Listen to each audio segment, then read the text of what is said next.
I'm Tass Mellis of The Starters. This is Ben Golliver with the Open Floor Podcast. Hi, I'm Kristen Ludlow from NBA Inside Stuff. I'm OG Anunoby of the Toronto Raptors. Hey, I'm Elena Delanon, and welcome to the Double Clutch. Double Clutch. Double Clutch. Double Clutch. Double Clutch Podcast. Hello and welcome to episode 2 of our British Basketball League podcast. This is a special episode featuring Rob Paternostro of the Leicester Riders. He is, of course, their head coach. Josh Coyne caught up with him at the beginning of the week, and unfortunately, due to some problems with his MacBook, has lost the higher quality audio. So we've managed to do what we can with it, and there will be video available on YouTube. But yeah, we hope you enjoy the show. So, Coach, I want to start off on this by stating that we've been doing this on and off for a while now. It's a pleasure to have you back on, and I think that I've grown more capable in doing this, but if my performance slips, you have full permission to get on me. Okay, that's what I like about you. You're very coachable.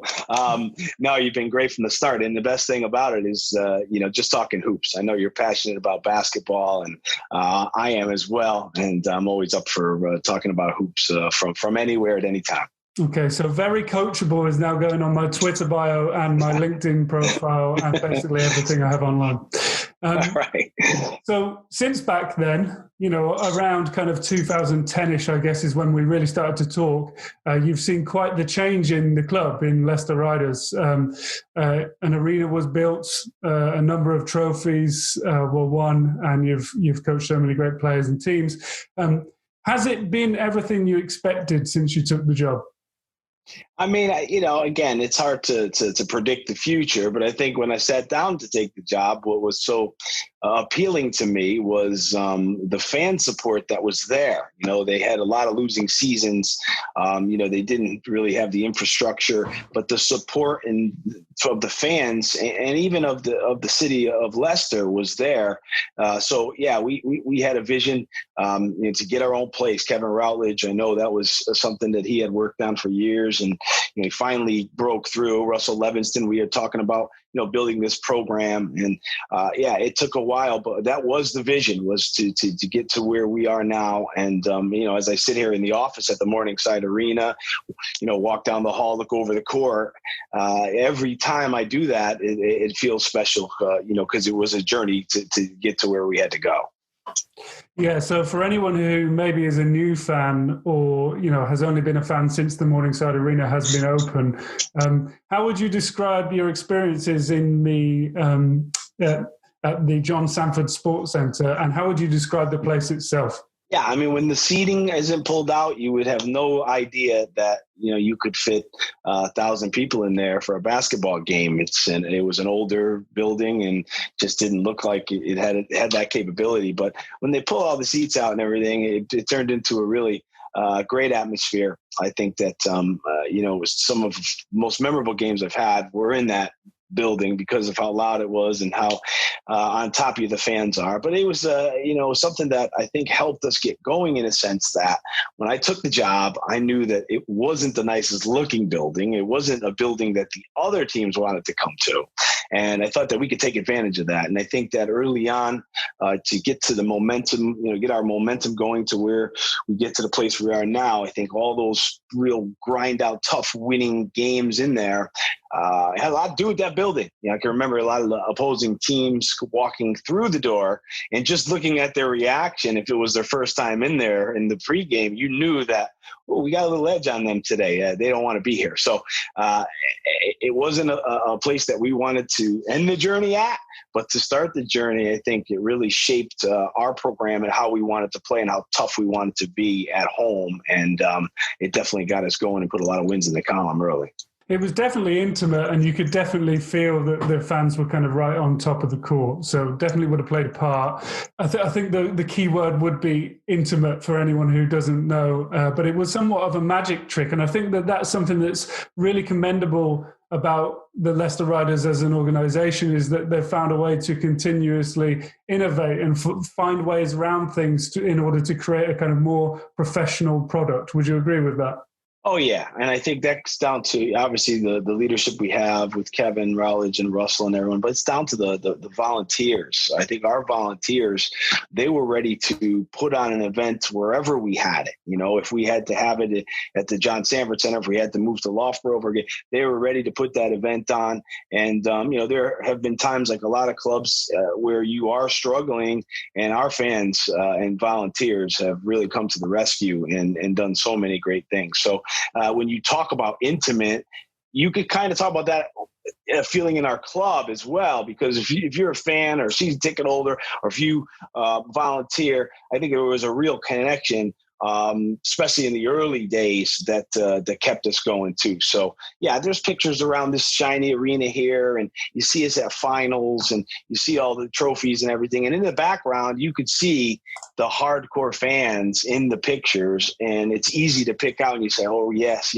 they really rolled up their sleeves and did whatever they had to do to put on a basketball night here in Leicester or Loughborough or whatever it was. And I, certainly none of us would be sitting in this position now if they didn't do all that hard work. Fantastic memories, Rob. So obviously there can't be a bigger change than an international pandemic. It's obviously quite a broad subject and a broad question, but how have the last 5 to 6 months been in terms of kind of the uncertainty surrounding the club and the league?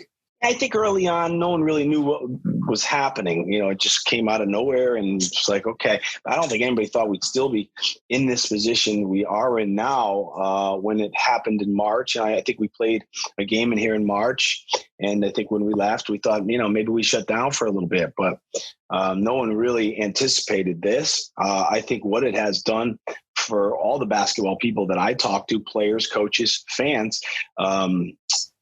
they missed the game. They appreciate what they've had. As a coach, I missed it so much. I'm so appreciative of being back out on the floor now, similar with players and fans. And I think that, we're all hoping that we can get back to watching games from the crowd and to seeing our, teams compete and being part of that again. It's still uncertain, right? We're still uncertain on everything. We really don't know anything just yet.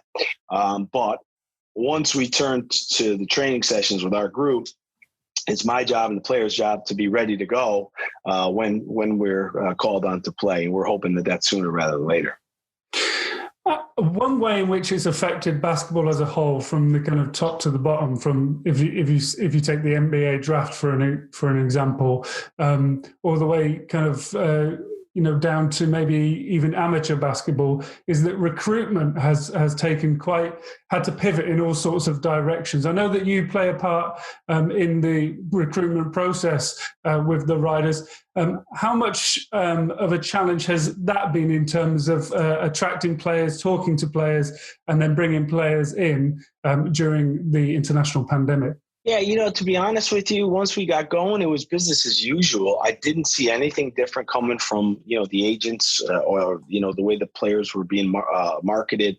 What I did see was more players available with the uncertainty of certain leagues and with the uncertainty of maybe, they made a certain amount here. They don't know if that's going to be there anymore. So I did feel like in a lot of ways, there were more options out there for our league and for us. And I think players were maybe even more ready and willing to go and to maybe get away from where they were and find a job. So, I thought it was pretty much business as usual, but maybe more options out there. I mean, we don't spend a lot of time face-to-face recruiting anyways. So it was pretty similar for us as, we identify players, speak to them on the phone and then go from there. And since kind of things have at least semi-worked their way towards normality, I know that everything's still open to changing. But for an example, you're practicing today. How good has it felt to finally be back on the court? Yeah, awesome, man. It was weird because I was a little bit first couple of days nervous about it because it's been so long, right? So it was, but now as we got going a couple of weeks, it feels similar, other than the masks, stuff like that. But just talking basketball and and talking to the players and trying to figure out ways that we could be better. I miss that. I miss the camaraderie of the group. And I think what has always been the most appetizing part of this job for me is the day in and day out relationships that you develop, basketball relationships with guys, talking hoops, whether it's talking about your team, talking about a game you watched on TV. That's the part of it that's awesome. And I feel lucky that I've been doing this most of my life. So the season's set for October. How happy are you with that group you are working with on a day-to-day basis at the moment? Yeah, good. I mean, I have to say for 2 weeks, we've been very happy with what they've given us. I think everybody was a little out of rhythm, like myself included, players playing, maybe the conditioning took a little longer. So I do think the early season, you have to maybe be a little bit patient because, everybody's trying to get back into the swing of things, but definitely happy with the group that we have in the room. We feel like we have different ways to play with the group, and we're trying to work that out right now. We have good size, good athleticism, and guys are enjoying being together. So it's good. So some of the guys that you've brought in, obviously you're looking at kind of Zach Jackson. He's got experience in the kind of tough Ukrainian league, and he's a high performer over in Omaha. What do you feel that he can bring to the table? I think he's so far in the 2 weeks, and obviously a lot of video from college and from Ukraine. I think he's a good basketball player. I think he hangs his hat on scoring, no question. His ability to shoot from distance, to drive, to post up, to run the floor. He can score in many different ways, get to the free throw line. But what we've noticed in the 2 weeks here is he's a good basketball player. His footwork's good. His defensive acumen is good. He rebounds. So yeah, we knew we had a good player coming in, and we knew we had a guy that was really talented, but the little things that you get to see on a day in, day out basis, we're excited about those as well. So I think, the sky's the limit for him. You're talking about 6'6.5", 6'7", guy who can play the guard position. He's got a real bright future in the game. And what about Gino Crandall? Have I said that name right? Sorry, from Gonzaga. Yeah. Well, we lost Jonah Matthews. He was here, and then when the draft day came out, he got a couple phone calls, and he thought that it was in his best interest to go. So that was a blow to us, but when we came across Gino's name, I saw he went to De La Salle High School in Minnesota, which is a powerhouse in Minneapolis. And one of my former players, Cameron Rundles, went to school there. So I phoned Cameron up, and I think Cameron's initial reaction to our opportunity to get Gino told a lot. He was, he used some colorful words, but the point was made by him. So we looked into him deep, and as we looked, we thought that, we had a kid here that is really talented. He went to Gonzaga his last year, and I thought that was brilliant. After being a guy who scored 17 a game, was the man at North Dakota, took him to the tournament for the first time. He goes into a program like Gonzaga and plays 19 minutes right away, ran the team. His ability to be able to fit in like that, I was really intrigued by. And ever since he's been here, we've been very excited with what he can do with the ball. He threw a few around the back passes in practice the other day that, as someone who used to love to throw around the back passes, wow, they were. And Cameron knew that would be something that would fire me up, and I loved his feel for the game. It's early, but he's a super talented player. Do you feel as though it would have been against his character for Cameron Rundles not to use kind of animated language on the court? Yeah. I mean, the good thing with Cam and I is, even though it was a coach-player relationship, we do speak the same language sometimes. And it's when you speak that kind of language, that basketball language, when we discussed Gino, it was great to hear, because he knows what I look for in a player and what I like. And that's the nice part about now. You get to this point where 13 years in, you're using these contacts from all over, people that know you very well. I'm starting to now talk to players who I coached, who have coached players that are playing here. So it is, an endless cycle of contacts that you try to use. And Cameron was a good one to use with Gino. But then, you have to do your research after that. And we did, and we love what we saw. Well, it's great to hear that Cameron is still having an impact on the team these years later. So you were also able to hold on to key components of the team and also bring in some familiar faces. How massive was that for you and the team? It was good. Yeah, I think that Jamel coming back was important for us. I don't think anybody that's watched the league, wouldn't understand his value to a team. At 6'7", he can guard multiple positions, runs the floor, rings the bell every game, every practice. Durable, confidence late in games. A guy you want sitting in the locker room, before a big game. And Connor's the same way. Connor Washington coming back. These are two guys that we've won a lot together here. I've seen them in really uncomfortable situations. I've seen them, play, hurt. I've seen everything. And these guys are winners and are tough guys that you want on your team. So those two guys were important. Raheem coming back. We always thought that Raheem would play here again. We loved having him around, even when he was playing for other teams after the game. It's like having, family around. He was part of the team. And I thought, his game continues to develop. So I think those three guys were guys that had played for us before that, that's nice to have them back in the room. So Andy Thompson, BBL legend, retired. You've already discussed the impact that he had on the team and what you would miss next year. But can you kind of put that into words for me now? Well, Andy was a competitor. I think that, you see his numbers. He's played on great teams. And the reason why those teams were great was because of the part that he played in those teams, all of them.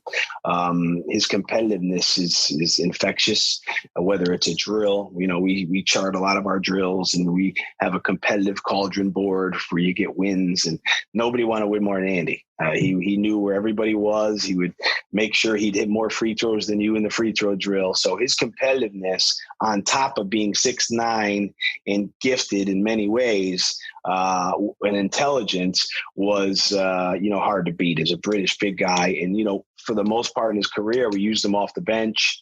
It was a similar role we used Drew with at the end of his career, and I thought that having him on the bench in big moments was incredible. And I think that all Riders fans have seen him make the key plays in the fourth quarter.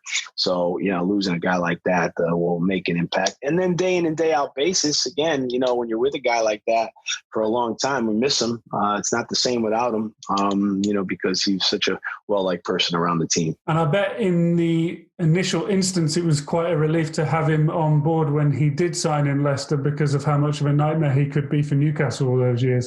Yeah, I thought that was, when you look at the signings that were made, I know Drew's probably the most important signing we ever made. I've said that on record before, having Drew Sullivan walk in the room and, really helped us take the next step.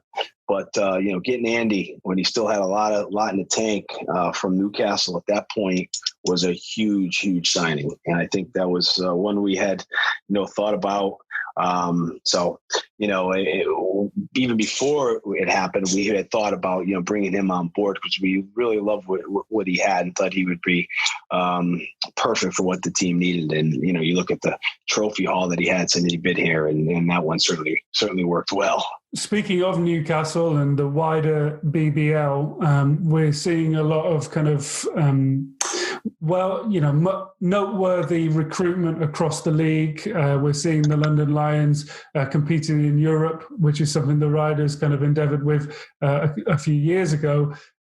How excited are you about the level of competition within the league in the forthcoming year? Yeah, I think, they changed to 4 American players now. And I think that has added, maybe a little bit more depth to some of the teams. There's still going to be really major impact British players, but adding that one more import, allows teams to do different things. So it's hard to tell on paper. You like what you see, certainly, and you see these guys and you say, he's talented. But until we can really watch the teams play, it's hard to get a read on where we will be at. But I think that you look at the organizations around the league, they're all, making strides and, putting themselves in position to win games. I think, teams that had struggled in the past, maybe, that extra import, could really help. So I think, you could see a league a little bit more balanced because of that extra import. I just want to take a sidestep here then away from the Riders and the BBL, specifically in terms of a modern day conversation. I just want to talk about some of the players that you've coached. So let's just play a quick game. I'm going to put you on the spot here. Barring any current players on the roster, would you be able to give me a starting five of the players that you've coached during your time in Leicester? Yeah, I can do it. It's hard. I had to do it earlier this summer, so I'll do it again. I'm going to go with can I have two guys off the bench as well? Yes, absolutely. Just to give you that flexibility. Okay. I'm going to go with Zaire Taylor at the one spot because 3 trophies in the year he was here. And I thought that if you're going to put together an all-star team of players, his selflessness works. He was ready to take the big shot whenever he had to. He was ready to make the big play whenever he had to. But that season, he really took a back seat as far as looking for numbers. And it was interesting. The next season at Worcester, he averaged 20 plus a game. He showed everybody, hey, if I want to, I can. But with us, I loved his ability to let the game come to him. And defensively was awesome at 6'4", long arms. Just a great player. Great player. I don't think people realize sometimes how great of a player he was. I'll go Bernardini at the 2. The longevity here from him, the competitiveness, the nutty competitiveness from him, which we loved on a daily basis. He just was ready to fight every day, which, he was well-liked person. But, on the court, his ability to, rise to the challenge, make big plays, big 2-guard as well. I'll put Sullivan at the 3. He always thought of himself as a 3. He always said to me, I'm a 3. I'll play the 4 if you want. I'm a 3, and he believed in his ball skills enough there. And I think, we utilized him there a lot. And I think he was super effective from there. His matchup problems for the other 3s. And he, like I said, I thought he was the most important signing we ever had with the Riders. I'm going to go with Hampton at the 4.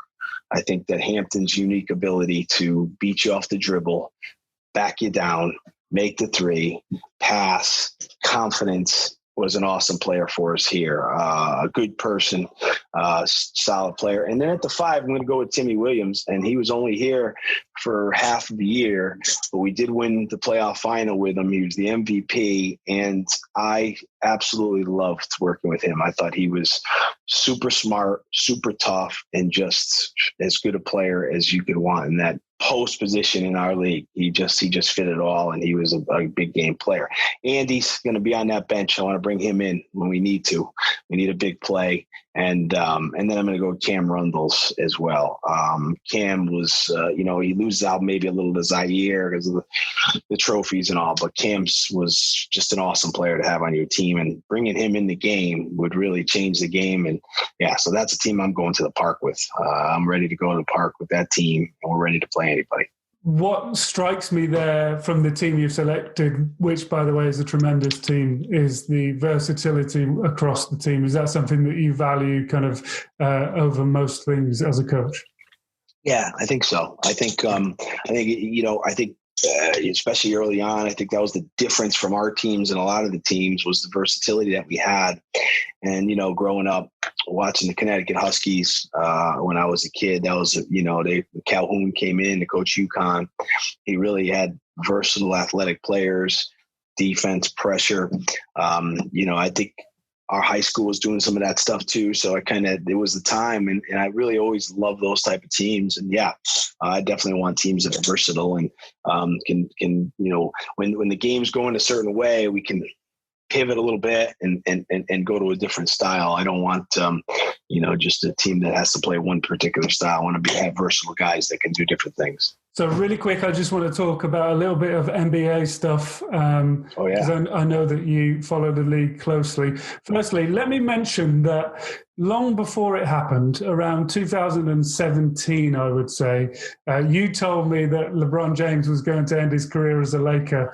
And at that point, I kind of poo-pooed it. So I just want to say kudos on your foresight there. Thank you. I appreciate that. I did tell anyone that would listen around that time that was going to happen. I had a little inside info, but I knew that was happening. And as a longtime Laker fan, boy, I'm happy it did, because it certainly changed the franchise and put them back where they belong. Yeah, so you mentioned it there, long-term Laker fan, big Magic Johnson fan, and you told me before that as an Italian kid, it was kind of your duty to back the Lakers during that period when you were a teenager. The Celtics, the Irish friends of mine were Celtic fans. So, it was fun. It was fun back then. Yeah, no doubt. So how do you feel about their chances? Listen, I love their chances. I think that, we're recording this. Last night's game was, AD hits the three. Lakers shouldn't have been in that position. They should have killed that game off with the lead. Jokic, unbelievable player, unique player. But I love the Lakers' ability to play big as well. And I think that game one, for me, I came in talking to the guys, and I felt great about it because they used size, strength, muscle. It reminded me of the 90s. It reminded me of basketball, 15, 20 years ago, where physicality was really important again. And I think the playoffs will show you that. Regular season maybe spread you out, 3-3-3. I think when it gets down to it and everybody's tired, games slow down, I think that physicality and that length and size is so important. And I think the Lakers showed that in game one. And, these two wins are theirs to put them in a really good position. But with Denver, they're the team everybody knows won't go away. They're very hard to guard, well coached and everything. I mean, I'm looking at a lot of his stuff. This guy's a heck of a coach, Michael Malone. It's a great series, I believe. And I do feel like the Lakers, Rondo coming back was huge too. I think a lot of people criticize his lack of 3-point shooting. Missed one from the corner at a big spot last night. But his ability to handle the ball and run the team makes everybody feel better. Don't look at the numbers sometimes. Not all about numbers. You feel better when you have that veteran guy that you go, okay, let Rondo do it for a bit. Let Rondo do it for a bit. They feel better about themselves. And I think that, without him, I don't think that they, really had a great chance to win it all. So hopefully they, can, what do they need? Six more to win it. Mm-hmm. So he's a coach on the floor, essentially, Rondo. I assume that that's something that you kind of can see as a coach and definitely kind of value from your point of view. Yeah, confidence as well. Coach, it's all well and good for the guy to be able, but he's got confidence that he's just as good as the guy guarding. He feels like that. You've seen him go by people. And, having that rest that he had at this stage of the season isn't the worst thing either. So, but again, they do feel comfortable. You could see the other players are comfortable playing with them. And I think that, whatever the numbers say, I know, but when you have that comfort, that blanket, a security blanket of a guy like that, when LeBron doesn't have the ball, I think it made a whole heck of a lot of difference for that team. So if they do make it through to the finals in the bubble, who's joining them from the East, in your opinion? It's tough. I feel good about it if I was the Celtics right now. You start looking back on the 3 games and you go, big lead game 1, big lead game 2, 1 game 3. So now you're in there going, we got these guys. We've outplayed them. Don't get too hung up. It's 2-1, whatever. So, Miami's well coached and tough, so they'll be making their adjustments. But I do think the Celtics are in a really good position because if you're really looking deep in that series, they've done a lot of good things. And I think they'll continue to do so. With Hayward coming back, anybody that's saying that they were better without him is wrong. Another guy that's a comfortable player to have out there with his ability to make plays. So, it should be great. I think that. It's just too bad the games are on so late. It's over here. It is a challenge. You try to wake up in the morning and get as much of it as you can without knowing the score. So, I've really enjoyed this bubble play. I think it's been good quality basketball, especially in the playoffs. Yeah, well, you know what? I appreciate your optimism as a Celtics fan, and I look forward to seeing how the series unfolds. The last kind of NBA-related thing is obviously this. Nick Nurse was named Coach of the Year. You have plenty of experience with Nick in the BBL, and a long-term rival of yours and peer of yours, Fab Flanoy, has joined his staff in recent years. How does it feel to see these guys shine the way they are at the moment at that highest level? Great. Yeah. Chris Finch is associate head coach as well. I mean, you're talking about when I was playing in the league, Chris Finch was a coach. Nick Nurse was a coach. We also had Bob Donewald, who spent some time in the NBA as well, was a coach. Both were national. He was a national team coach of China. So, coming through the BBL, at the time I came through in the early 2000s, there was a lot of talent, coaching talent here in this league. And yeah, it's not really a surprise to me. When you sit down and talk basketball with Finch and Nurse, you always knew that they were destined for great things. They worked hard to get where they are, though. They had nothing given to them.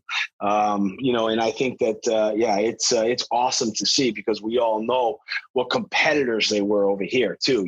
Like Finch was such a competitor on the sidelines. He was into each game. So was Nick. These guys were true basketball guys, that earned everything. And then Fab, I thought it was great to see him go to Toronto. I think that Fab is somebody that if he's working with you, and I know he's doing development work with a lot of their players and stuff, if he's the guy working with you, you have a lot of respect for him. You just have to type his name into Google and see what he's accomplished. But the way he carries himself and how he drives himself to be the best, that's super contagious. And I'm sure any organization would want that. And it's not so much just basketball either. Like that, he's the type of guy that you'd want on your team, on your side, and whatever you were doing. So I've messaged with him a few times to check in to see how he's doing. It isn't the same without him, I'll say that. Playing against Newcastle, and now that Dave Forster's retired as well, we had so many battles with them that it's a little bit different now when they walk in and he's not there. But it's awesome to see that guys coached in this league can make an impact at the highest level. It certainly is great for all of us that have worked in this league to see. So the way you spoke about those guys, a lot of people have kind of attributed that savant-like knowledge of the game and passion for the game to yourself. Is it something that you'd be open to somewhere down the line? Well, of course. Yeah, I think so. I think it's timing. I think it's the right situation. But I don't think there's too many people in our position that if an NBA team called or, messaged that you wouldn't message back, of course. And so, it's not, something that I'm actively pursuing by any means. I've never really pursued anything else since I've been here. You never say never.